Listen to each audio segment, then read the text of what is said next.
Somehow an entire month has already gone by in 2025, so it's time to rank the new movies of January. Welcome to Box of Chocolates, where you never know what you're going to get. Today you're getting my tier list for the new releases that I saw this past month, of which there were 11.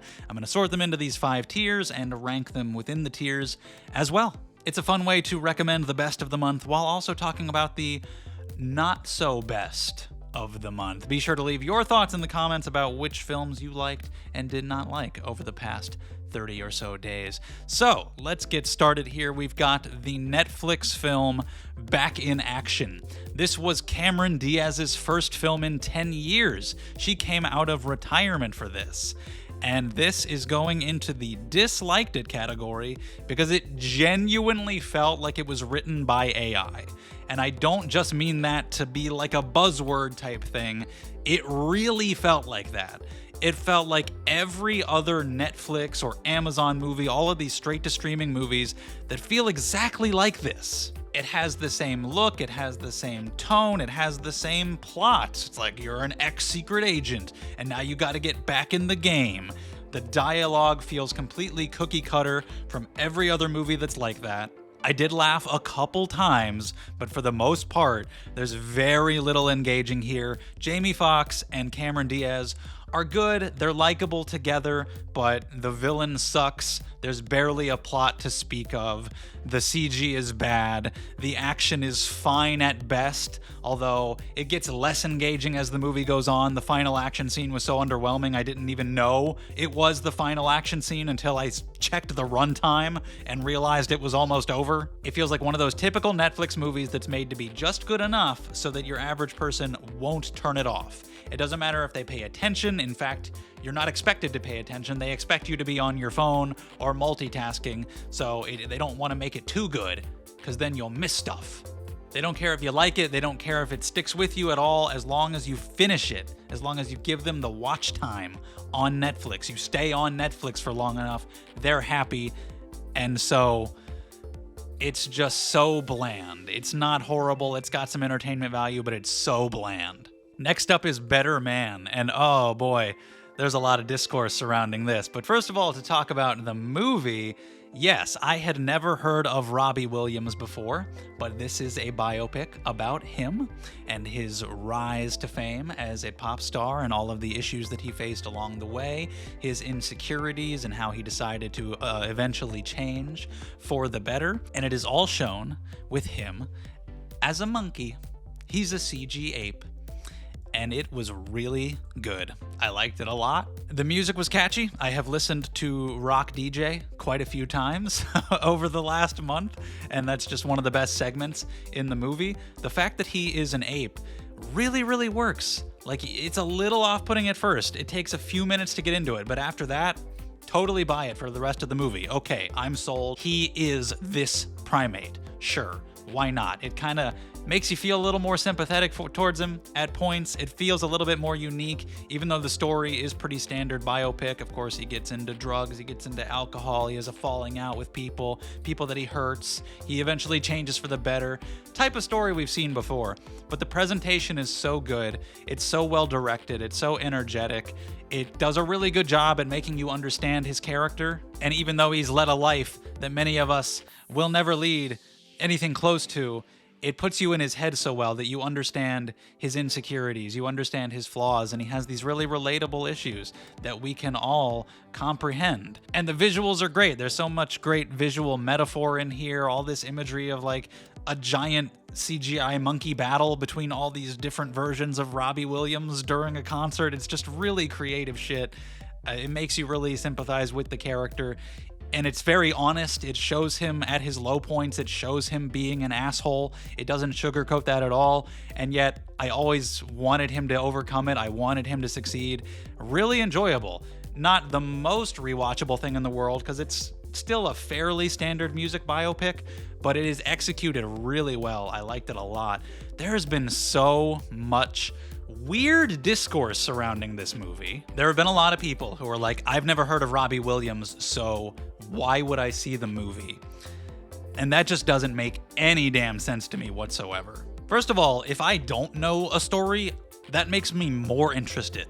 to see the movie, rather than seeing a story that I already know. You actually don't know the story to most movies until you see them. That's how watching movies works. Just because it's a true story, that doesn't change that. If it's a good movie, it's a good movie. It feels like this really bizarre, like weaponized ignorance. Like if you just don't like biopics, or you know Robbie Williams' music and you don't like his music, you know, you don't have to see the movie. You don't have to see the movie at all. I can't force you. But there are some people who are like really aggressive about it and really proud that they're not going to see the movie. It's like, you could just not see it. You don't have to tell people. They're like, why would I see the movie? I've never heard of him. And it's just this weird, mostly American standpoint of like, well, I, main character of reality, don't know about this. And if I don't know about it, it must not be important.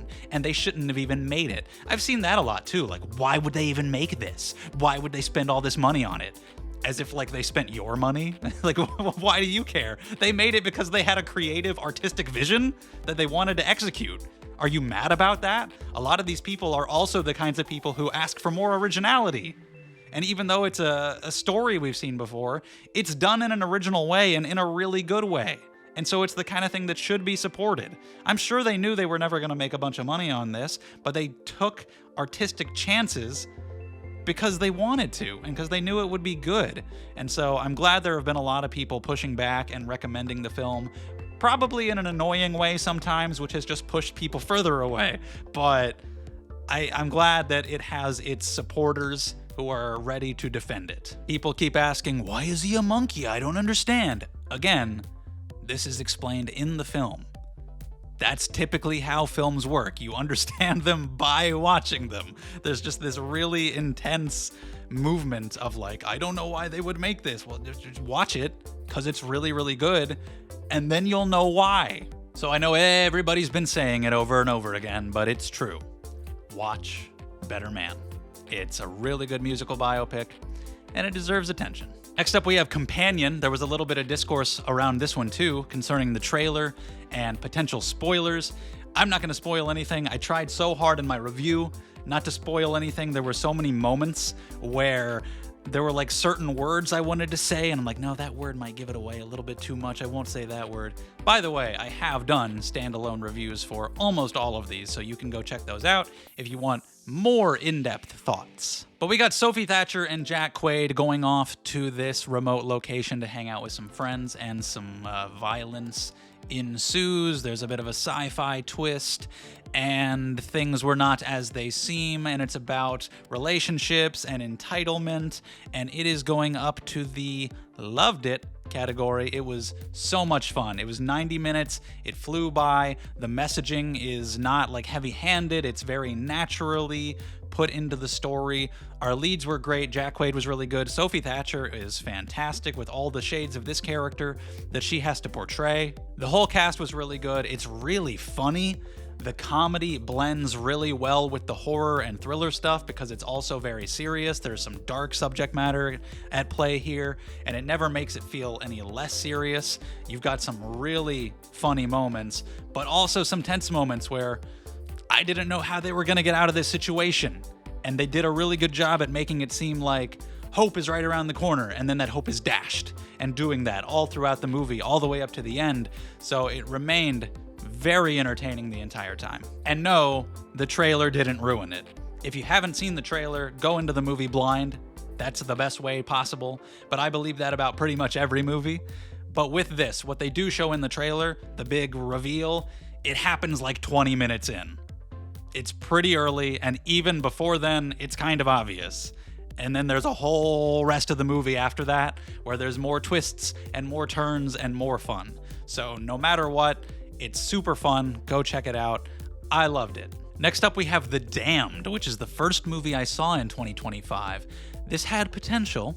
It's basically about a small group of people in a little fishing village, and they see a ship crash a little bit further out in the ocean, and they could potentially go out there and save the people on board, but they're already low on food. They're already worried about their own survival, and so they just let them die, and then they have to deal with the consequences of that, whether it's their own guilt haunting them or something literally haunting them.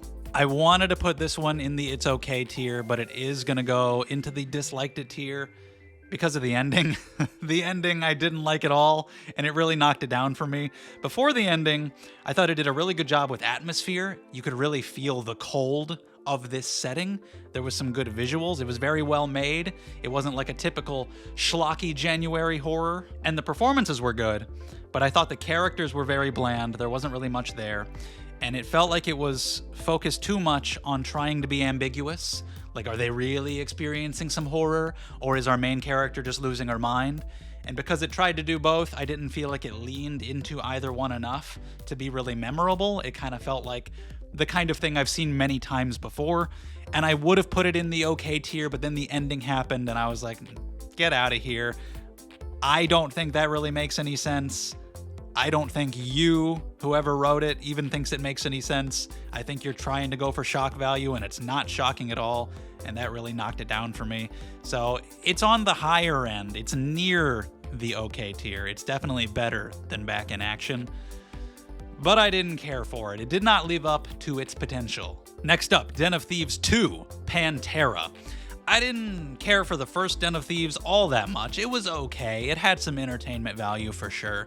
So I thought I'd give this one a chance. Thought it could end up being better. Gerard Butler and O'Shea Jackson Jr. are teamed up this time on a heist, so I thought it could have been fun, and it could have been if it was an hour shorter. This thing is nearly 2.5 hours long, and there is so much wasted time, and the plot is structured so poorly that it drags. It gets so dull. It is also going in the disliked it tier. The characters seem really incompetent. They're supposed to be like the best of the best, but they just let Gerard Butler into the group with no pushback at all.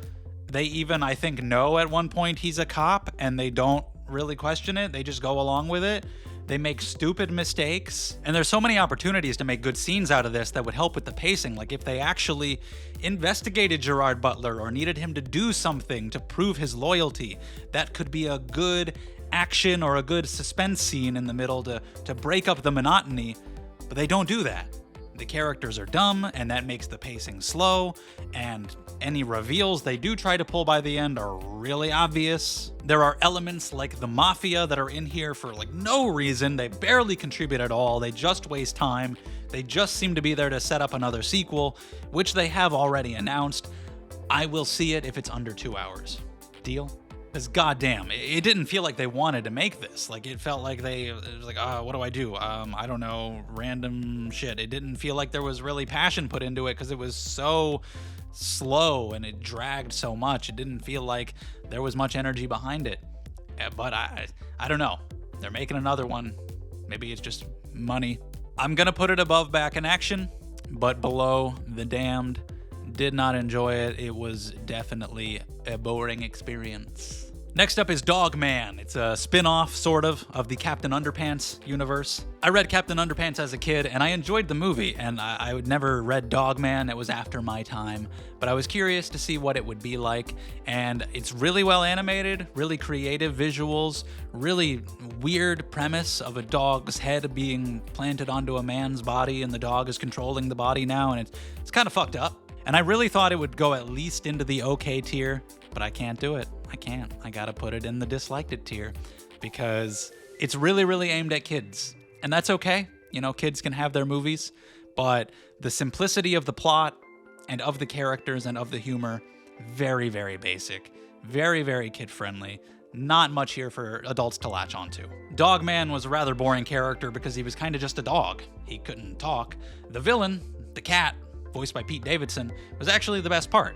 He befriends this little cat, and their bond was nice, and the little cat was cute, and they were actually the most emotionally investing part. But the plot's just not very interesting. It takes until the third act for things to really get going, and it's very much aimed at kids, and so I was actually pretty disappointed in it. You know, they executed what they wanted, making a kids movie, but as far as how it affected me, I didn't like it. I got bored. I was really zoning out. I'm gonna put it... Yeah, I guess we'll put it at the top there above The Damned, because it had some colorful moments, some good visual gags, some fun animation. Why not? Next up is Flight Risk, starring Mark Wahlberg, directed by Mel Gibson. You would never know it by watching the movie. This doesn't feel like anything else he's ever done. I don't know why he did this. Paycheck, I guess.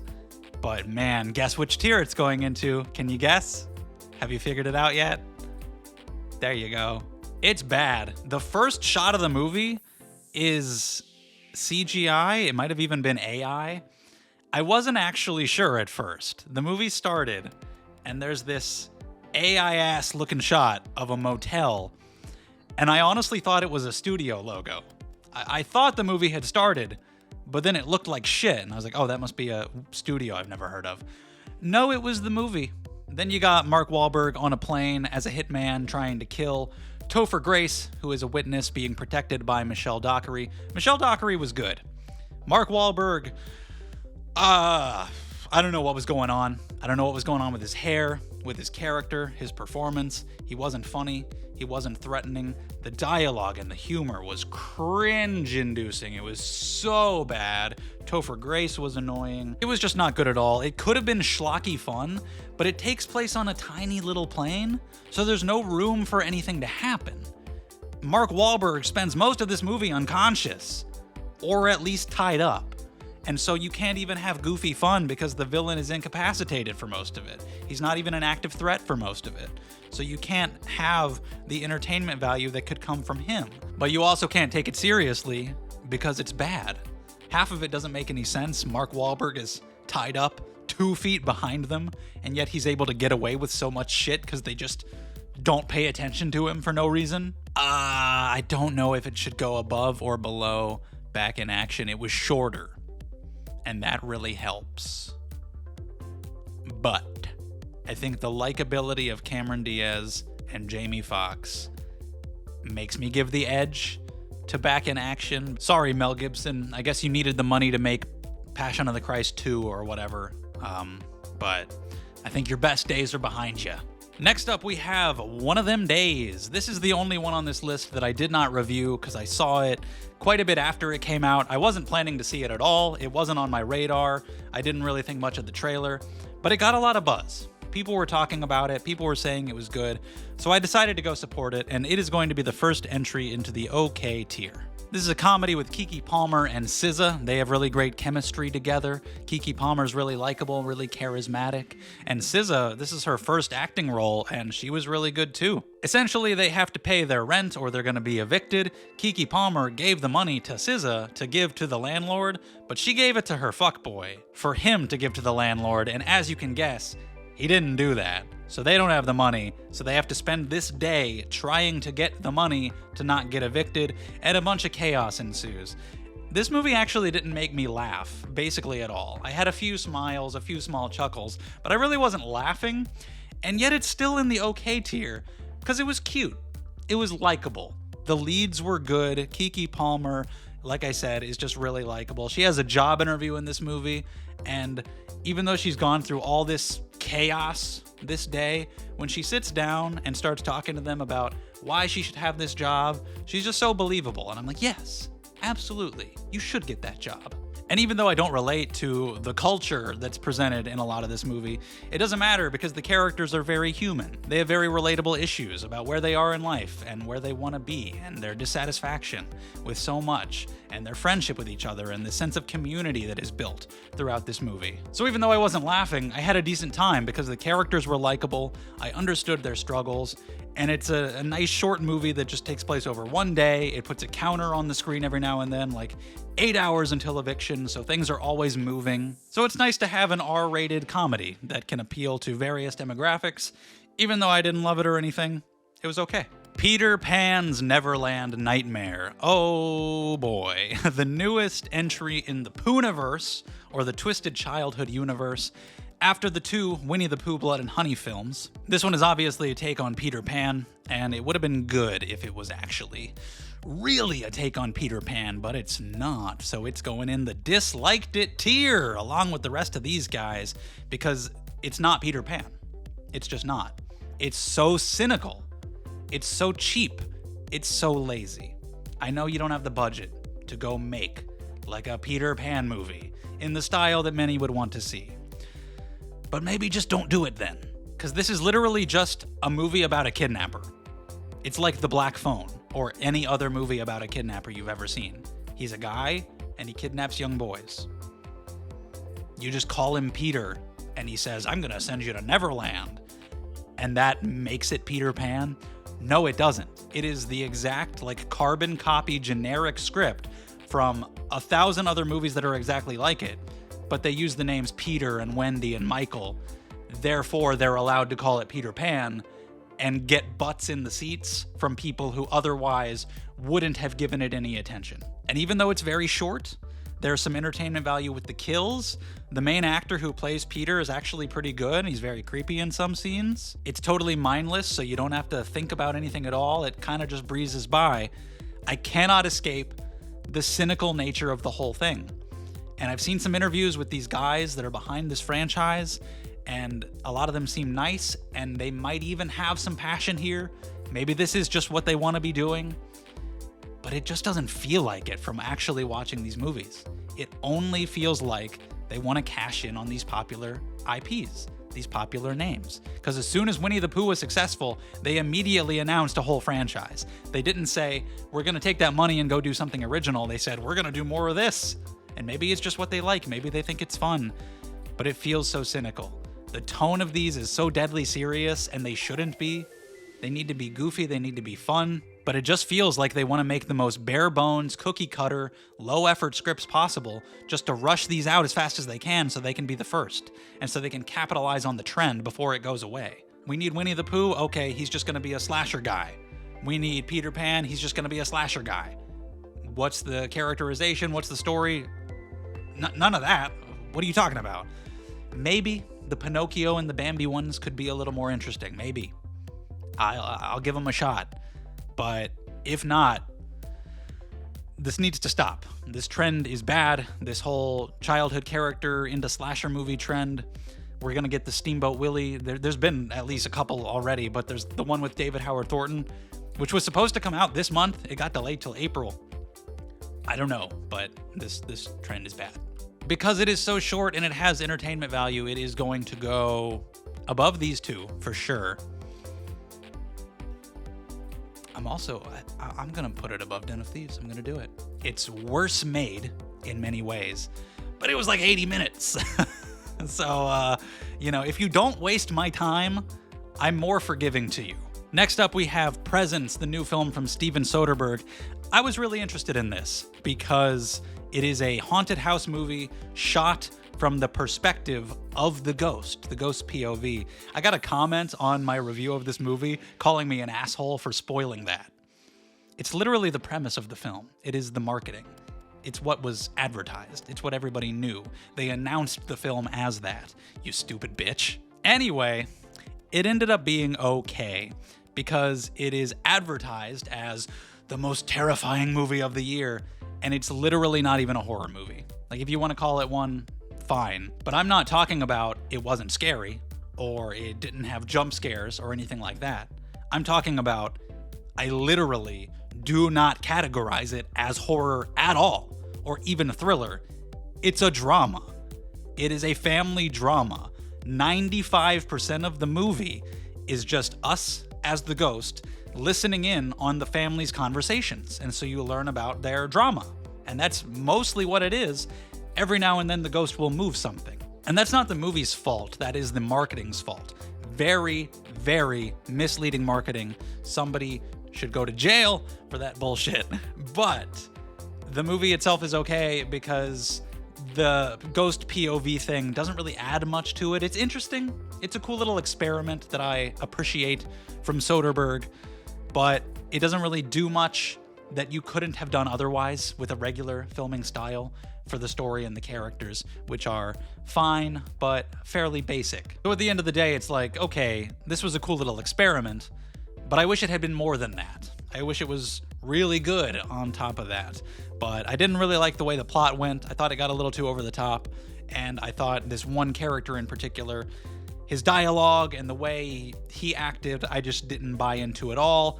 It felt like he was reading his own personality section of his own wiki page, just kind of explaining his own behavior to us, Felt very unnatural. And it's worth checking out as a Soderbergh fan just to see his little experiment, but I would not go back to it. It's okay. And finally, we have Wolfman. The biggest disappointment of the month, that's for sure. But I did think it was all right. It's going up here, and it's gonna go... Ooh, you see, I saw Wolfman and Presence on the same night, and walking out, I was more entertained by Wolfman. But Presence has stuck with me more, because Presence, I think, succeeded with what it was going for more. I've thought about it more. But if I had to rewatch one, I think it would be Wolfman, so I am going to give it the slight edge, but only slight. I love Leigh Whannell's movies. I think Insidious 3 is good. Upgrade and Invisible Man are fantastic. I was so excited for this. He left the project for a while, and then he came back, and I was like, yes! I don't like very many werewolf movies. They're just not good in comparison to vampires. But this is going to be the one! And it just was not. There's a lot of good, like Christopher Abbott's performance. There's a lot of good camera work. There's a lot of good subtlety in the direction, especially in the first half. I really enjoyed the first half, the character setup, and the way they were treating the lycanthropy like a disease, where Abbott is just like slowly falling apart, and you've got the body horror. I liked all that. It's just the second half, it doesn't capitalize on any of it well enough. I like the unique spin on a werewolf, but the final look of Abbott's werewolf is so non-threatening. Like, I like it as it is, as just a decaying man, but there needed to be a final step where he looked scarier. It's very on the nose with what it's trying to say, and yet it still doesn't say it very well. Like, we're really trying to comment on these characters' flaws and like these issues that are passed from parent to child, but we just don't really spend enough time with the characters at the beginning to really establish those flaws. And I actually thought the movie needed to be a little bit longer. At the beginning, I enjoyed those scenes, but then when I realized that's all we're gonna get, and the second half of the movie now has to build off of just that, it didn't build off of it well enough, and it felt like it really wasted a lot of its potential. That was a disappointing night when I saw those movies back to back, but oh well. I'm still excited for what Leigh Whannell will do next. And there we have it. Nothing in the hate tier. Hate is a very strong word for me, and you gotta do something particularly really awful to get down there.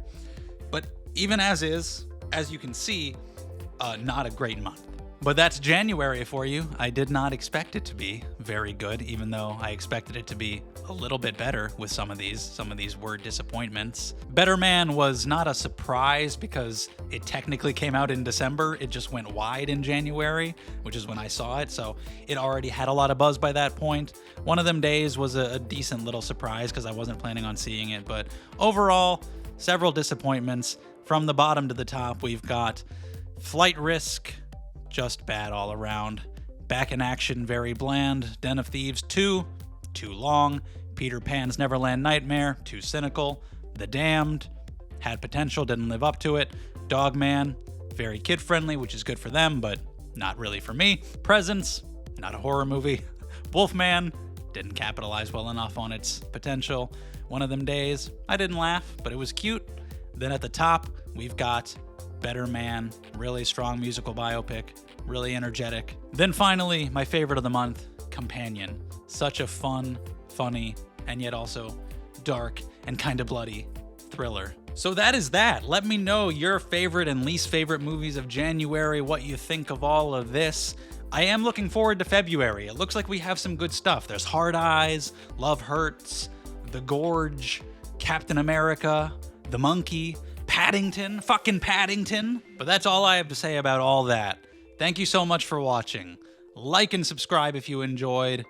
February should be fun. I appreciate it, and I'll see you next time.